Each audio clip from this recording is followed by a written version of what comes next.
Jadi saya itu sangat ingin kita berkenalan satu sama lain antara dunia wayang dengan dunia Islam itu. Karena selama ini terjadi ketidaksamaan.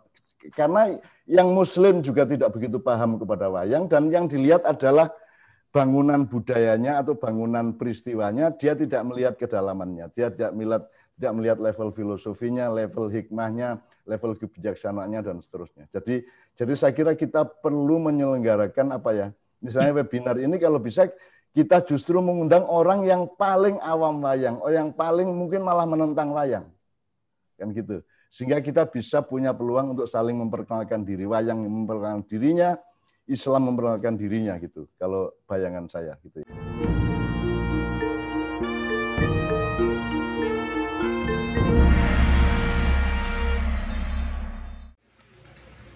Assalamualaikum warahmatullahi wabarakatuh.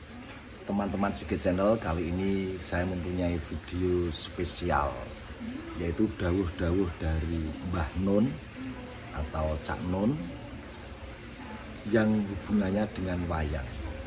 Pada tanggal 18 Juli kemarin, beliau Mbah Nun menjadi narasumber atau pembicara dalam acara webinar yang diadakan oleh Senawangi dengan tema nilai-nilai luhur Pancasila dalam wayang untuk kehidupan berbangsa dan bernegara. Menurut saya video ini harus banyak yang nonton karena dawuh-dawuh dari Mbah Nun dalam webinar banyak yang spesial dan bermanfaat untuk kita semua.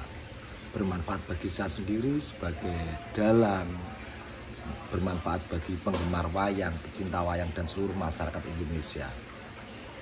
Alhamdulillah, pada kesempatan tersebut saya sebagai peserta dalam webinar dan mendapatkan sertifikat.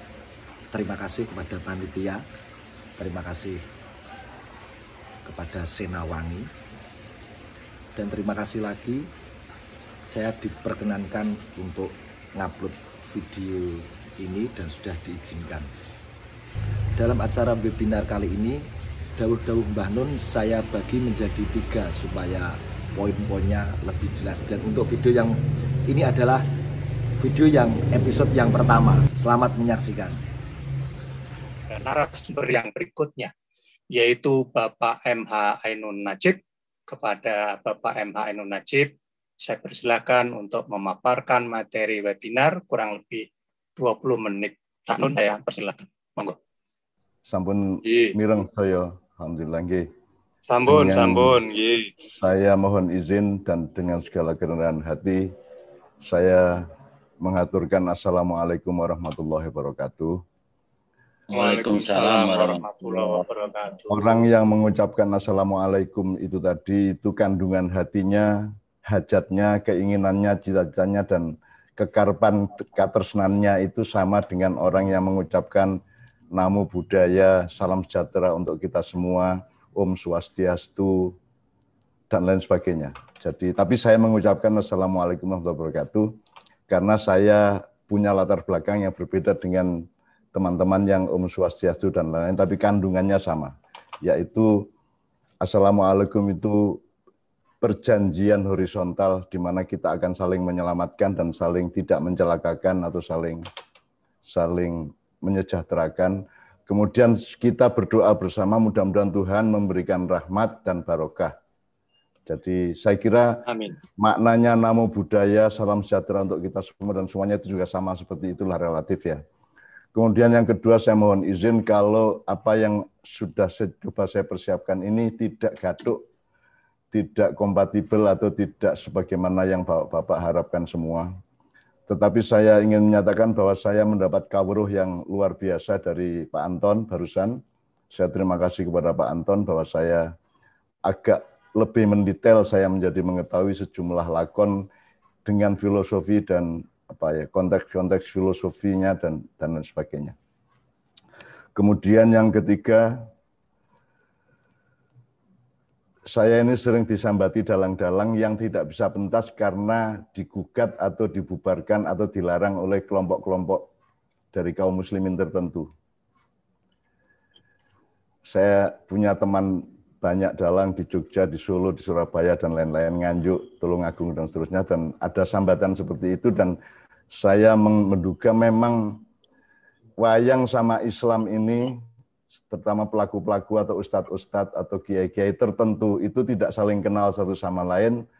Ya saya tidak menyalahkan salah satunya, kita salahin kedua-duanya aja lah. Kita cari kesalahan bersama-sama bahwa yang wayang tidak mencoba, yang aktivis wayang kurang rajin memahami Islam, sementara yang Islam juga kurang rendah hati dan meluaskan pikirannya dan hatinya untuk memahami wayang.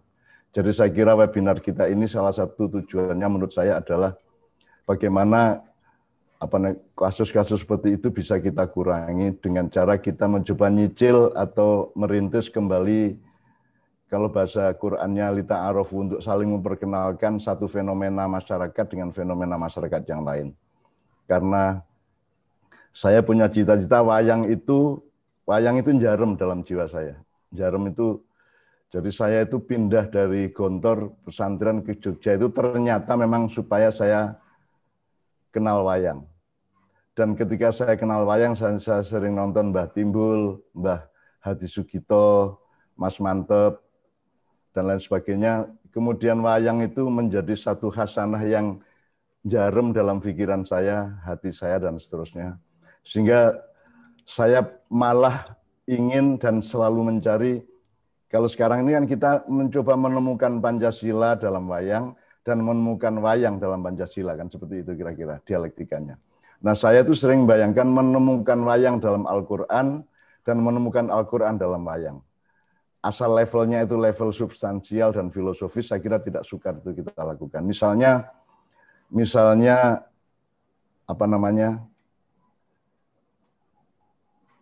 kalau kita itu di setiap pentas wayang kan kita tancapkan Mas, gunungan ya. Gunungan itu kan kalau ya, gunungan itu kan bentuknya saja, ide dan implementasi gunungan itu persis seperti yang digambarkan oleh Tuhan di dalam Al-Quran. Jadi Tuhan itu mengatakan, wa mathalu kalimatin, mohon maaf ini saya, karena wacana saya Islam dan Al-Quran ya, dan saya ingin menghormati wayang dan menemukan kemuliaan wayang secara Al-Quran. Wa mathalu kalimatin thayyibatin, kasajaratin thayyibatin, athluha tsabit wa faruha bis sama. Jadi setiap karya manusia, setiap kalimatnya manusia, bahkan wahyu Tuhan atau apapun ekspresi budaya dan bahasa manusia itu oleh Tuhan disimbolkan seperti pohon, sama dengan gunungan itu, yang menancap di bumi dan daunnya merambah langit atau menyentuh langit. Itu kan persis gunungan. Jadi saya kalau baca Quran itu saya terus ingat wayang kan gitu. Nah saya ingin sekali kapan-kapan mengemukakan betapa saya menemukan wayang dan filosofi dan kebijaksanaannya di dalam kitab suci kan gitu. Sebaliknya saya mencoba menemukan kitab suci di dalam karakter-karakter wayang, lakon-lakon wayang, latar belakangnya. Misalnya seperti Pak Anton tadi sudah mengatakan, sejumlah karakter yang kita kenal dalam wayang itu sangat mewakili dan sangat merepresentasikan nilai-nilai luhur Pancasila yang sudah kita nikmati dan kita hayati bersama. Atau mungkin lakonnya. Sekarang kalau kita ngomong, kalau ada orang tanya, loh tapi kan wayang kan misalnya Mahabharata kan puncak peristiwanya kan Baratayuda. Jadi kan urusannya perang, benturan dan seterusnya. Dan saya mencoba menghikmahi bahwa loh, benturan dan perbedaan itu hakikat hidup manusia. Ya. Nah, yang bisa kita pelajari dari Baratayuda misalnya adalah apa tujuannya Pandawa? Apa yang dibicarakan dalam dialog antara Krishna dengan Arjuna? Itu semua kan kandungannya sangat Pancasilais. Kandungannya sangat Qurani, kandungannya sangat manusiawi, kandungannya sangat memenuhi semua aspirasi kemanusiaan dan seterusnya. Jadi nonton wayang tidak bisa hanya dari satu lapis karena wayang itu sendiri wayang itu sendiri adalah satu level yang diperlukan manusia secara simbolik. Jadi wayang itu memang harus ada, dan tadi saya sempat mengatakan sebelum webinar ini bahwa wayang itu bukan hanya karya kebudayaan atau karya kesenian. Wayang itu adalah karya peradaban bangsa Jawa. Saya tidak menyebut suku Jawa, tapi bangsa Jawa. karena bangsa Jawa jumlahnya jauh lebih besar dari sekian bangsa Eropa. Jadi itu nilainya peradaban, bukan hanya kebudayaan. Kalau kebudayaan mungkin berlaku 2-3 tahun, 10-20 tahun, tapi kalau peradaban itu berlaku tidak lapuk oleh bergulirnya zaman dari abad ke abad. Dan wayang itu merupakan karya yang tidak mati meskipun ada globalisasi, meskipun ada dunia internet, dunia IT, ada medsos, ada apapun, wayang tetap bisa tetap bisa menghadirkan dirinya. Oleh karena itu saya itu jarum sama wayang dan saya sangat senang sekali. Terima kasih bahwa saya dilibatkan di sini meskipun saya bukan ahli wayang, bukan pakar wayang, saya hanya salah satu penonton dan penikmat wayang. Kemudian maka saya bercita-cita ini jangan sampai semua penggiat wayang ya, apa dalangnya, apa lembaga-lembaga pedalangan atau semuanya yang giat di dalam wayang itu kalau bisa memantapkan hati bahwa wayang itu masa depan kita. Bahwa wayang itu adalah karya yang tidak bisa ditandingi oleh karya bangsa manapun di seluruh dunia, sehingga di masa depan itu yang kita tawarkan kepada bangsa dunia adalah wayang. Kenapa wayang? Karena hidup ini kan memerlukan wayang. Wayang itu maksudnya gini. Saya tidak bisa, ini misalnya ini disebut gelas ya Mas ya, atau cangkir ya. Cangkir itu kan wayang. Jadi itu adalah sanepan atau kesepakatan kita untuk membayangkan bahwa ada satu benda yang kita sepakati bernama cangkir atau mangga atau pisang atau apapun. Jadi hidup ini bahasa itu sendiri wayang. Setiap kata itu wayang. Jadi misalnya gini. Tidak ada orang bisa menjelaskan rasa manis itu bagaimana, asin, pahit itu bagaimana, kecuali dia mengalaminya. Gitu. Nah, setelah mengalami sama-sama, gula itu manis, terus yang lain juga bilang gula itu manis, maka kata manis menjadi wayang atau simbolisme dari yang dipakai oleh manusia bersama-sama untuk menyebut sesuatu yang kita wayangkan sebagai kata manis atau legi itu tadi. Nah, semuanya itu simbolisme, semua kalau kita tidak bisa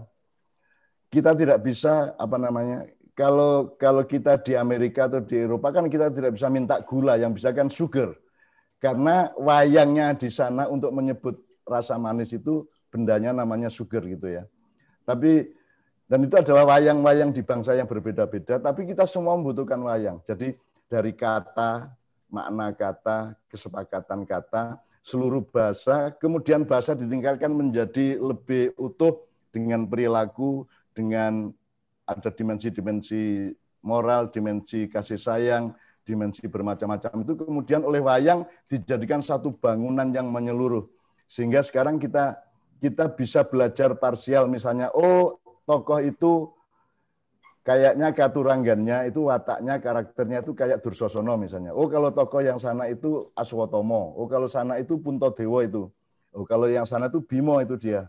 Itu kan kita selalu memakai wacana wayang untuk membaca zaman, untuk membaca keadaan, untuk membaca sesama manusia. Jadi wayang itu menurut saya adalah puncak simbolisme peradaban. Yang diawali dengan huruf, angka saja kan simbol, Mas. Misalnya ini satu cangkir. Yang kita lihat cangkirnya, satunya kita lihat. Nah, satu itu adalah kesepakatan manusia bersama-sama untuk menyebut bahwa ini tidak ya cuman ini, jadi kita sebut satu. Jadi itu kan wayang, itu kan simbolisme kan gitu. Jadi wayang itu sangat dibutuhkan oleh manusia. Maka saya membaca Quran, mohon maaf ya, itu Tuhan itu ndalang banyak sekali. Tuhan itu banyak sekali di surat-surat, di ayat-ayat yang dia bikin lakon, dia menggambarkan, sampai ada lakon mengenai anjing, lakon mengenai sawah, lakon mengenai tanaman, lakon mengenai bumi, lakon mengenai surga dan neraka dan seterusnya. Tapi itu menurut saya adalah cara Tuhan untuk mewayangkan fakta-fakta dari pikiran, dari hatinya Tuhan itu kepada kita melalui simbolisme wayang di dalam Al-Quran itu. Jadi di Quran itu kan ada misalnya, ada manusia yang sedemikian rupa wataknya sehingga dia seperti anjing sing melet-melet, kata Tuhan. Digusah ya melet-melet, orang digusah ya melet-melet. Dan ada tipe manusia yang seperti itu. Jadi Tuhan itu menggambarkan formula-formulanya kewayangan di dalam kitab sucinya. Jadi Jadi saya itu sangat ingin kita berkenalan satu sama lain antara dunia wayang dengan dunia Islam itu. Karena selama ini terjadi ketidaksalah. Karena yang Muslim juga tidak begitu paham kepada wayang, dan yang dilihat adalah bangunan budayanya atau bangunan peristiwanya, dia tidak melihat kedalamannya, dia tidak melihat level filosofinya, level hikmahnya, level kebijaksanaannya, dan seterusnya. Jadi saya kira kita perlu menyelenggarakan misalnya webinar ini kalau bisa kita justru mengundang orang yang paling awam wayang, yang paling mungkin malah menentang wayang, kan gitu. Sehingga kita bisa punya peluang untuk saling memperkenalkan diri, wayang memperkenalkan dirinya, Islam memperkenalkan dirinya gitu. Kalau bayangan saya gitu ya. Jadi webinar ini sangat penting untuk sangat banyak keperluan yang saya sendiri mencita-citakannya. Kemudian saya mohon ditegur sisa waktu saya ya. Masih terus, Cak. Jadi saya mencatat beberapa hal, meskipun saya sangat awam soal wayang, saya tidak hafal lakon-lakon, tapi saya sering bergaul dengan sejumlah dalang dan saya selalu memprovokasi mereka untuk menerjemahkan keadaan ini menjadi lakon wayang. Jadi misalnya carangan-carangan itu kan kita bisa teruskan itu. Jadi orang kayak saya ini kan togok, Mas. Kalau simbolisme wayangnya. Kalau saya Semar itu hebat, tapi saya togok. Jadi ngomong apa wae nganti nggawe 100 buku, wis nggawe kumpulan puisi, nggawe kumpulan esai, kita acara maiyahan sampai hampir 5.000 titik di seluruh Indonesia. Iki ya rano sing ngrungokke, aku iki mung togok. Gitu. Tetapi ketogokan itu kan saya pelajari dari wayang, dan togok itu kan harus saya pahami sebagai salah satu titik dari satu peta. Jadi ada togok, ada Semar, ada Betara Guru, dan kemudian wayang sudah memperkenalkan kehidupan ini persis sebagaimana saya kenal kehidupan ini dari kitab suci ya. Jadi misalnya, jadi kan gini Pak, pemahaman manusia terhadap Tuhan, terhadap langit, terhadap alam semesta itu kan ada yang dari bumi ke langit, ada yang informasi dari langit ke bumi, itu namanya agama.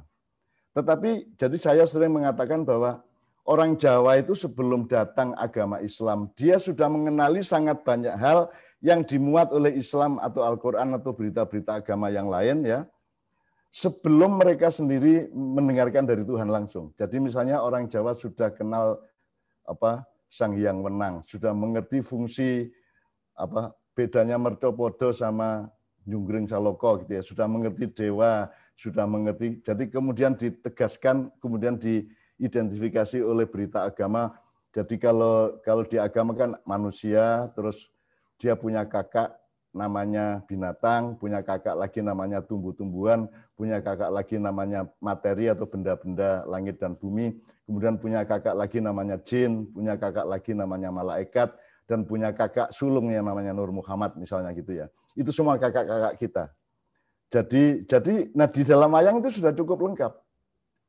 Artinya meskipun bahasanya tidak harus seperti bahasa Islam atau bahasa Arab, karena Al-Quran juga bukan berbahasa Arab dalam arti yang kita pahami dalam kebudayaan. Memang Al-Quran memakai bahasa Arab, tapi kan yang bikin kan Tuhan. Jadi kan sekarang misalnya begini ya. Jadi podo-podo mayang coro Jawa neng lak beda antara Mbah Timbul sama Mbah Gito gitu ya, atau sama Mas Seno almarhum yang barusan ya. Sama-sama bahasa Jawa, tapi kan muatannya, kehusukannya atau cakrawala nilai-nilainya kan berbeda. Jadi kalau bahasa Arab itu dituliskan oleh orang Arab atau oleh kita, itu kan pasti berbeda mutunya, kualitasnya, kedalamannya, keluasannya dengan Tuhan ngomong pakai bahasa Arab. Jadi tidak benar bahwa Al-Quran berbahasa Arab. Ya memang dia berbahasa Arab secara teknis, tapi jangan lupa Quran itu bikinan Tuhan. Jadi yang ngomong itu Tuhan. Jadi kalau yang ngomong itu orang di pasar kan beda dengan kalau yang ngomong itu Rendra, yang ngomong itu Gus Dur, yang ngomong itu Cak Nur Kholis Majid zaman dulu ya, yang ngomong itu Dalang kan beda, gitu kan. Jadi bahkan yang ngomong Bagong kan juga beda kalau kata yang sama ditujukan oleh Punto Dewo misalnya kan. Jadi kan kita harus agak detail melihat bahwa sesungguhnya semua itu harus kita pahami seperti Pak Anton tadi mengatakan, kita pahami di dalam perspektif universal. Kalau kita hanya kenal primordialisme Islam, maka kita akan sinis kepada wayang dan akan menolak wayang. Demikian juga kalau wayang hanya berkutat atau terpenjara oleh primordialisme budaya wayang, dia juga tidak bisa membuka dirinya secara universal untuk menerima atau memahami wacana-wacana di luar wayang. Nah, di seluruh dunia ini kan sebenarnya semua ini kan wayang, Pak. Seluruh dunia. Cuman aspirasi dan kreativitas manusia untuk mengimplementasikan simbolisme yang mereka pelajari dan mereka tangkap, mereka dalami, itu kan berbeda. Nah, kita berhasil sebagai satu bangsa Jawa, itu berhasil secara utuh, secara lengkap, bisa menggambarkan hidup ini seluruhnya, manusia, angkasa, mercopodo, junggring saloko, kayangan, sampai ke tingkat Sang Hyang Wenang, sampai ke tingkat Sang Hyang Widi, sampai ke tingkat Sang Hyang Tunggal. Jadi kalau ngomong Sang Hyang Tunggal kan itu kan Qul huwallahu ahad kalau dalam Islam. Kalau ngomong Sang Hyang Widi itu kan Rabbul Alamin. Alhamdulillahirabbil alamin itu. Kalau ngomong Sang Hyang Wenang itu Al-Qadir misalnya. Jadi itu semua sudah itu sama, itu paralel. Sebagai aspirasi itu paralel semuanya. Cuman kita kan karena hidup secara primordial dan hidup di dalam eksklusivisme masing-masing, jadi golongan masing-masing, batas pemahamannya masing-masing, maka kita tidak bisa bermesraan satu sama lain. Padahal di dalam diri saya, Quran sama wayang itu nyawiji. Karena saya bisa, apalagi wayang sama Pancasila. Saya bisa memahami Pancasila itu karena saya, misalnya di Pancasila Pak, ada kata, misalnya ketuhanan yang Maha Esa. Di situ dipilih satu formula yang sebutannya adalah ketuhanan yang Maha Esa. Dulu bapak-bapak bangsa kita tidak memilih Tuhan yang Maha Esa. Apa bedanya Tuhan yang Maha Esa dengan ketuhanan yang Maha Esa? Oh, yang kita ambil bukan Tuhannya, yang kita ambil adalah sifat-sifatnya. Kan gitu. Jadi mungkin perlu satu tahap lagi Pancasila pada suatu hari kita tegaskan Tuhan yang Maha Esa. Itu prinsip utama. Kalau ketuhanan itu kan batas pengenalan kita kepada Tuhan dan sifat-sifat Tuhan. Tapi kalau Tuhan yang Maha Esa adalah kemutlakan Tuhan, absolutisme Tuhan atas hidup kita. Oh, iya. Ini masih bisa didengar saya.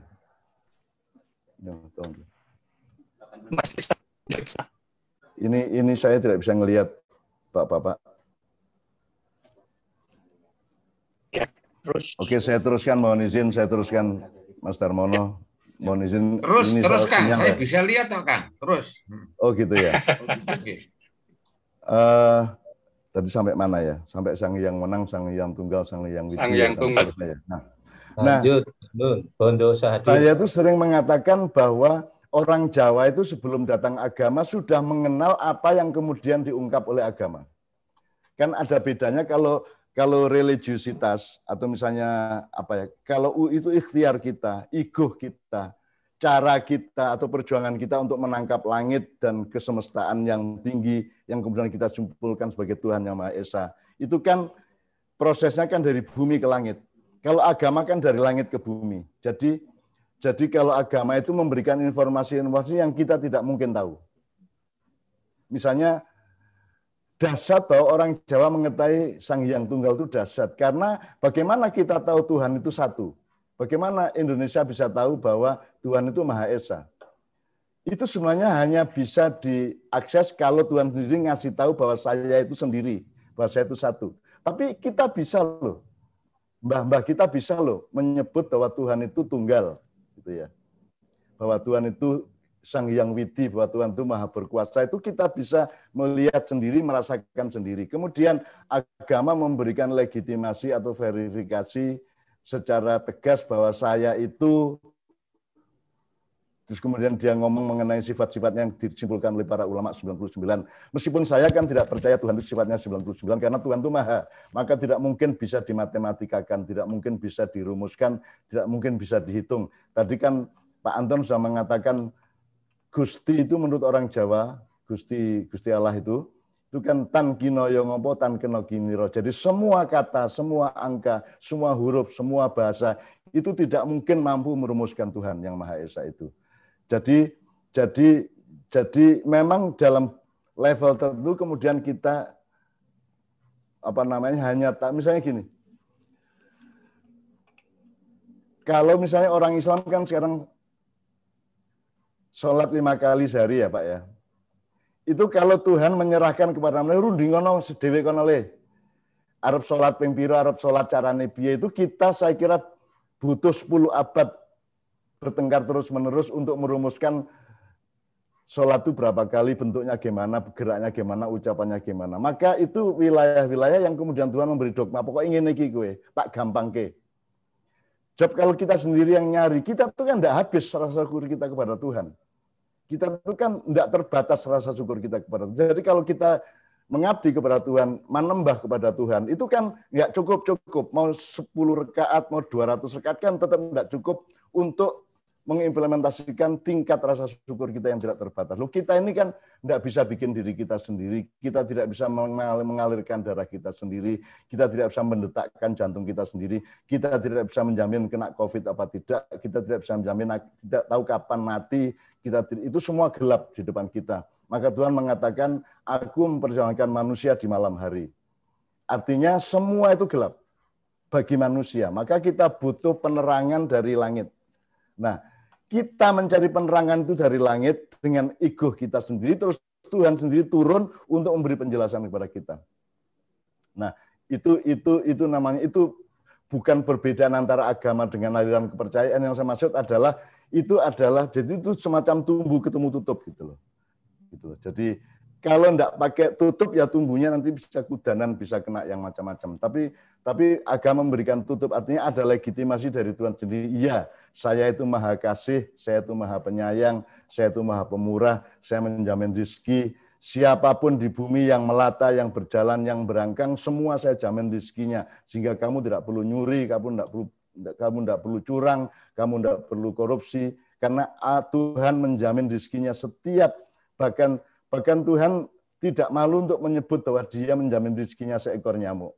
Innallaha la yastahyi ayyadriba mathalan ma ba'udah. Jadi kita ini luar biasa dengan wayang ini kan kita mencoba menggambarkan kehidupan dengan kata-kata dan idiom-idiom atau kebahasaan yang sangat tinggi wayang itu. Jadi saya sendiri kan tidak terlalu paham amat. Nah, untungnya wayang itu tidak ditonton seperti teater modern atau drama-drama yang lain gitu ya. Wayang itu ditonton oleh orang yang sudah mengerti isinya. Jadi orang datang nonton, oh iki Sumantri Ngenger, wis ngerti penontonnya. Oh iki Dewa Ruci, wis ngerti penontonnya. Dia ingin meneguhkan kembali nilai-nilai yang nanti diomongkan oleh dalang, itu diteguhkan kembali di dalam hati dan dirinya penonton itu. Jadi itu beda sama teater modern. Kalau teater modern kan datang kita tidak tahu apa-apa. Tapi kalau penonton wayang kan sudah tahu. Jadi orang nonton wayang itu tidak nonton wayang, tapi mereka sedang meneguhkan kepercayaannya, nilainya, konsistensinya atau segala macam di dalam dirinya melalui pementasan wayang itu. Jadi itu sangat berbeda dengan disiplin kesenian modern. Ini waktu saya tinggal sedikit menurut peringatan teman-teman yang mendampingi saya. Jadi saya akhiri dengan gini, Pak. Mungkin ada satu hal yang saya agak gelisah ya, karena wayang ini jaraknya generasi baru Indonesia itu sama wayang makin jauh itu, Pak. Nah, dan ini jauhnya wayang ini mungkin salah kita sendiri, salah orang wayang sendiri, atau salah bangsa Indonesia memang tidak mau belajar apa-apa. Ora gelem sinau bangsa Indonesia gitu loh. Cangkem itu seneng banget ngomong-ngomong ini, ngenyek wong ini daerah tak gelem sinau. Jadi wayang juga harus dipelajari, termasuk oleh pemerintah. Gitu ya. Jadi pemerintah juga tidak ngangsu kawruh kepada wayang, apalagi kepada Al-Quran. Nah, saya ingin mengumumkan untuk yang terakhir ini yang sangat sederhana. Misalnya kita tidak usah wayang keseluruhan, tidak usah lakon Dewa Ruci, tidak usah Semar bangun kayangan, tidak usah Togo Gugat, tidak usah apapun gitu ya. Cuma yang kecil-kecil aja. Misalnya judul kita malam ini kan menggali nilai-nilai luhur Pancasila di dalam wayang ya. Kita mohon izin. Nilai-nilai luhur Pancasila dalam wayang. Nyun sewu Bapak. Coba tanya sama anak-anak muda sekarang, luhur itu apa? Apa mereka Apa mereka ngerti luhur iki jane apa toh? Nah, itu saya mendaftar beberapa kata yang anak sekarang udah enggak paham, Pak. Luhur itu opo ape, opo bener, opo mulya, opo nyamleng, opo. Jadi luhur itu sudah tidak dipahami oleh anak sekarang, Pak. Termasuk sakti. Sakti itu apa? Bahasa Inggrisnya enggak ada, bahasa Arabnya enggak ada, hanya ada bahasa Jawa. Sakti ora duduk kuat, duduk ampuh. Sakti itu satu bangunan makna sedemikian rupa yang lahir batin sifatnya dan ada rentang sejarah untuk mendapatkan satu level kesaktian. Jadi sakti itu juga tidak paham anak sekarang, Pak. Terus ada lagi pusoko. Pusaka itu juga tidak paham orang sekarang, Pak. Dan bahasa Inggrisnya tidak ada, bahasa Arabnya tidak ada. Paling bahasa Inggris kan nanti menyebut heritage, warisan. Loh, pusoko itu bukan warisan, yang diwariskan itu pusaka. Tapi bukan pusaka adalah warisan. Jadi sekarang gini, misalnya orang tidak paham, Pak. Saya kan sering memberi, saya mewayangkan kahanan Indonesia misalnya gini. Jadi ada bagian yang pegang cangkul dan pisau, itu namanya rakyat. Ada petugas yang bagian pegang pedang, itu namanya pemerintah dan legislatif gitu ya. Itu pegang pedang karena dia yang menjaga keamanan supaya orang nyangkul dengan aman kan gitu kan, supaya orang pakai pisau dan arit dengan aman gitu ya. Itu mereka kenal, kalau pisau cangkul mereka masih kenal, pedang juga kenal. Tapi mereka tidak kenal keris, Pak. Mereka pikir keris itu sama dengan pedang, itu senjata tajam. Kan keris bukan senjata tajam. Keris itu kan kasepuan, keris itu kan kategorinya kesaktian, dia sangat batiniah kan begitu. Nah, anak sekarang tidak paham pusaka itu. Keris itu pusaka, bukan pedang. Kalau pedang itu untuk jaga keamanan, kalau arit, celurit, pisau, cangkul itu untuk cari nafkah. Nah sekarang yang pegang pedang ini juga dipakai untuk ngarit, Pak. Ngerti maksudnya? Yang pegang pedang ini malah nyangkul. Loh, kan yang pegang pedang kan sudah dijamin sampai uang pensiunnya besok-besok. Kan sudah dijamin. Gajinya beres, namanya ASN gitu ya kan. Itu pegang pedang. Anda yang jaga rakyat supaya aman mencari nafkah kan gitu. Nah, kenapa sekarang pedang kok dipakai untuk membabati sawah, babati rumput untuk mencari nafkah? Kan seharusnya yang pegang pedang para pejabat dan pemerintah itu tidak boleh mencari nafkah, karena nafkahnya dijamin oleh negara menurut undang-undang kan. Nah sekarang itu saja tidak beres antara cangkul dengan pedang, itu aja tidak beres kita memanage. Apalagi keris, keris itu tidak paham orang sekarang, Pak. Keris itu dipikir alat untuk membunuh, bukan.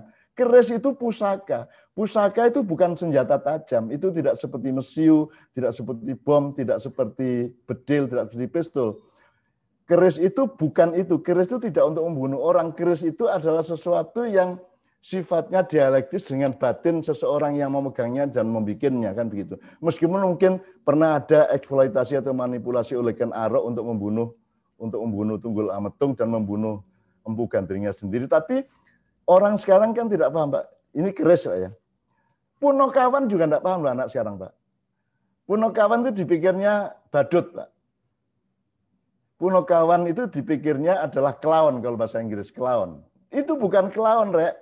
Coba RI. Bukan clown. Punokawan itu adalah orang bijaksana yang mendampingi penguasa, yang mendampingi raja. Jadi saya bahkan bikin teori meskipun salah mungkin ya. Jadi ada punokawan, ada ponokawan, wallahu alam saya tidak tahu yang benar gimana.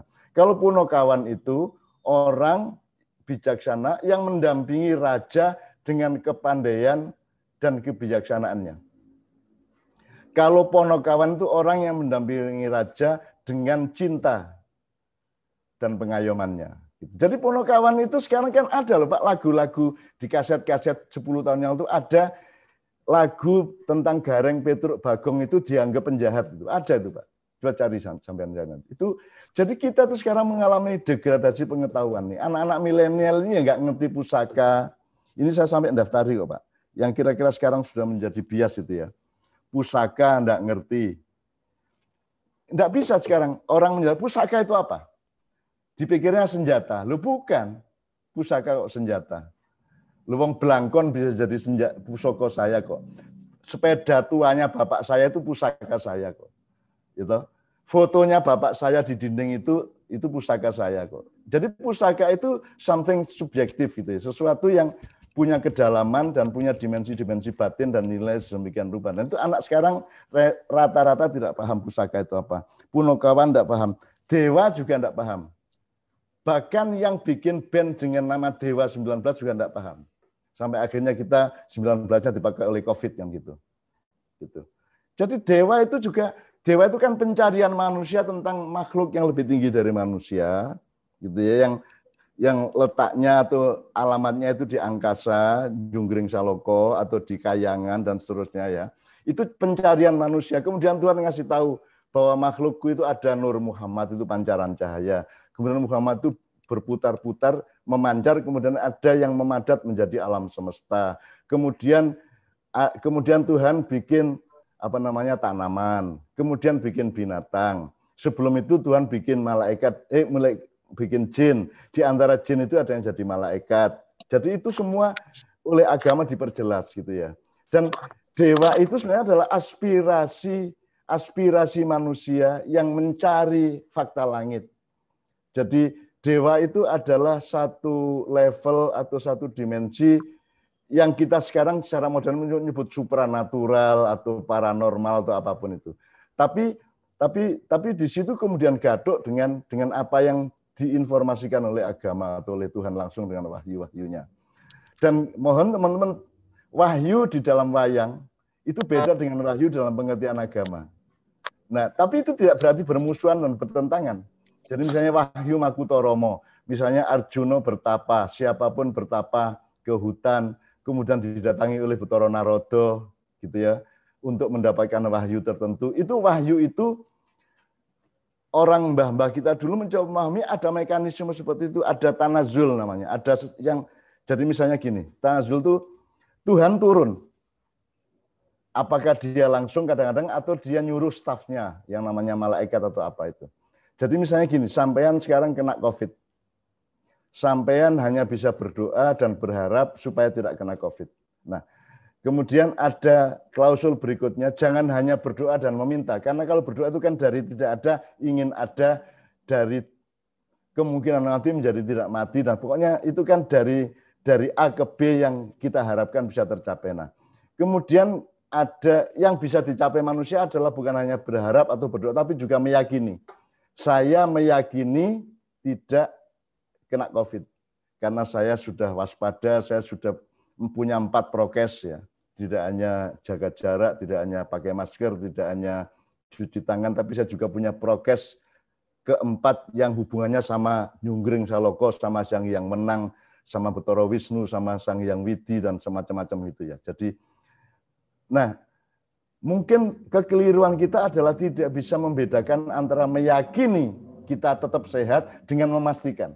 Nah, sejumlah orang sekarang itu menyangka bahwa kalau dia yakin itu adalah kepastian atau pepesten kalau bahasa Jawanya. Itu bukan pepesten, tetap pepesten itu langit di atas yang kita nggak bisa menjangkau. Maka Tuhan turun. Jadi kita tuh hanya bisa langit harapan, langit keyakinan, terus di atasnya itu ada langit kepastian dan itu milik Tuhan. Nah, karena kita nggak bisa ke sana, Tuhan yang turun untuk memberi kepastian kepada kita, kan begitu. Jadi itu namanya tanazul. Dan bisa Tuhan sendiri turun, bisa kalau misalnya yang turun itu malaikat kan kita bisa menganalisis begini, loh, emang malaikat itu sesuatu yang lain dari Tuhan. Malaikat kan bagian dari Tuhan, dia kan cuma jari-jari, cuma stafnya, karyawannya, ASN-nya dan seterusnya. Jadi kalau malaikat turun, Jibril turun misalnya, itu ya Tuhan sendiri yang turun, tetapi di dalam implementasi dan manifestasi yang tidak dirinya atau zatnya langsung kan begitu. Jadi Bapak sekalian, saya mohon izin untuk mengulangi terakhir itu tentang yang awal saya omongkan tadi, wayang itu kan sanepan ya, atau tadi Pak Anton menyebutnya pasemon gitu ya. Artinya manusia itu membutuhkan itu. Karena manusia, kita butuh bahasa untuk menyepakati sesuatu hal ya. Dan bahasa itu adalah wayangnya. Jadi kalau disebut pohon, semua tahu oh itu pohon. Nah, itu namanya peristiwa wayang. Dan hidup ini tidak mungkin tanpa wayang. Kita membutuhkan wayang, bahkan kitab-kitab suci itu memakai metode wayang untuk menggambarkan kehidupan. Gitu. Tuhan sendiri itu kan juga bukan Tuhan yang beneran yang kita kenal. Itu kan Tuhan dalam wayang kita saja.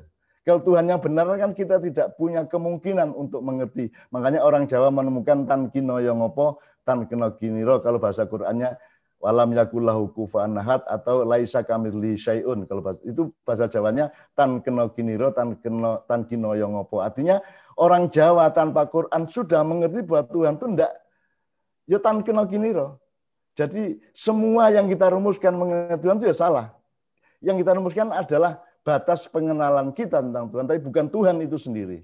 Nah, wayang itu adalah upaya untuk mencapai puncak batasan dari pembayangan kita, imajinasi kita, dan identifikasi kita terhadap angkasa dan langit yang begitu. Jadi menurut saya wayang itu karya peradaban yang luar biasa, dan kita para penggiat wayang, para produsen atau konsumen, para dalang atau siapapun lembaga-lembaga pedalangan dan pewayangan, saya mohon dengan sangat meneguhkan sikap, kemudian mencari konsep dan strategi agar supaya wayang ini tidak hanya kita yakini, wayang adalah masa depan dunia. Wayang adalah masa depan dunia. Dan wayang Jawa tidak sama dengan wayang Cina, tidak sama dengan wayang Jepang, tidak sama dengan Thailand. Wayang Jawa itu punya kelengkapan komprehensi yang luar biasa. Dan saya sangat ingin lebih banyak lagi menjelaskan kapan-kapan tentang betapa, kalau dalam Islam ada namanya kafah. Nah, wayang itu kafah. Kafah itu ada menyeluruh. Kue arep golek sisi apa dari hidup ada dalam wayang. Kamu lihat watak sing kaya ngopono ning wayang. Kamu lihat peristiwa itu apa. Misalnya kenapa Bambang Ekalaya dibunuh oleh Krishna setelah dia membunuh Arjuna. Kemudian dihidupkan kembali. Kemudian dia menyalahgunakan, dia memanipulasi seolah yang bunuh adalah pendeta Durna. Karena harus ada Bharatayuddha. Nah, kita kan memahami Krishna ini kan, kalau di India Selatan Krishna itu kan disebut diktator, fasis, karena sangat kejam, gitu ya. Sangat kejam karena memaksakan kehendaknya untuk Samrat Pendowo atau macam-macam itu ya. Itu kan karena satu pandangan yang sifatnya horizontal, karena loh itu kan sama dengan loh kok Anda jadi Anda itu kan diktator. Kan kita tidak bisa milih lahir jadi siapa, itu kan dogma. Kok saya lahir di Jombang itu tidak bisa saya tawar, tidak bisa saya pilih. Kok saya jadi anaknya ini, saya punya anak itu kan saya tidak bisa nawar. Itu jadi manusia itu butuh dogma. Nah, di dalam wayang itu banyak sekali contoh-contoh dogma bahwa Bharatayuddha harus terjadi. Bukan perang harus terjadi, tapi perhatikan tujuannya apa Pandawa kok perang. Kenapa Krishna kok memprovokasi Arjuna untuk tandang? Karena mereka memperjuangkan kebenaran, memperjuangkan persatuan. Dari kecurangan-kecurangan sebelumnya sampai mereka masuk hutan, sampai mereka ditipu untuk berjudi dan seterusnya itu kan. Jadi yang kita lihat dari Mahabharata adalah, dari Bharata itu adalah aspirasi-aspirasi di belakang. Jadi kan kita memang harus kadang-kadang memang harus perang. Tiap hari kan kita perang. Perang lawan nafsu kita, perang lawan kehendak kita, perang lawan kepentingan kita. Tiap hari harus perang. Tetapi yang penting adalah apa titik tujumu dalam peperangan itu yang harus kamu lakukan itu, disitulah letak nilainya. Jadi saya sholat itu tergantung tujuan saya apa. Saya kerja, saya nulis puisi, saya menjadi apapun itu kan tergantung tujuannya. Kalau Anda tahu saya ke Surabaya, maka Anda tidak heran kok saya lewat Nganjuk.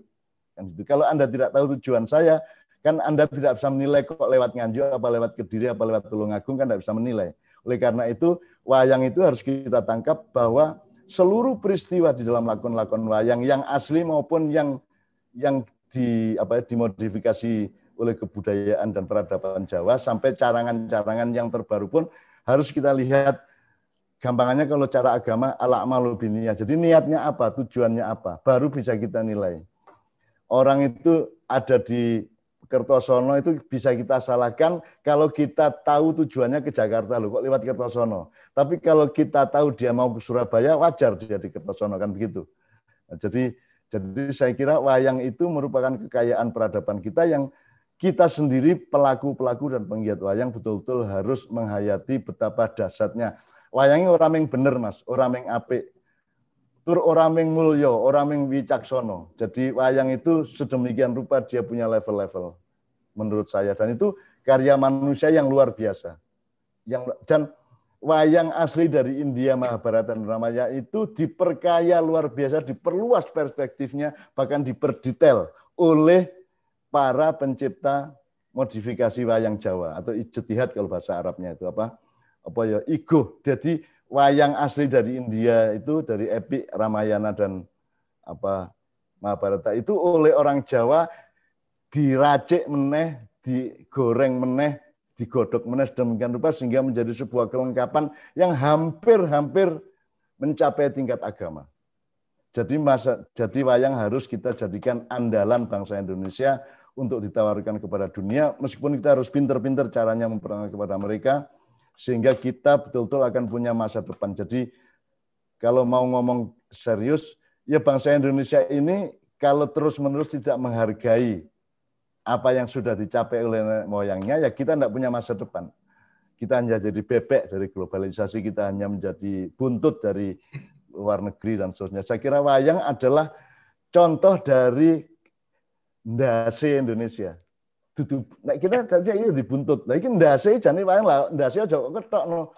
Jangan tidak apresiatif kepada wayang, jangan kehilangan cara dan nilai untuk mencintai dan menghargai wayang, karena wayang itu adalah kepalanya Indonesia, kepalanya bangsa Jawa yang tidak bisa dilawan atau diungguli oleh peradaban manapun di seluruh dunia, bahkan mungkin di seluruh alam semesta kalau ada makhluk di sana-sana. Jadi kira-kira gitu. Nyuwun sewu, saya mungkin agak berapi-api ya. Itu kan tolong jangan terlalu dilihat muatannya, tapi pokoknya iki aku tresno tenan dan aku njarem karo wayang iki gitu ya. Assalamualaikum warahmatullahi wabarakatuh.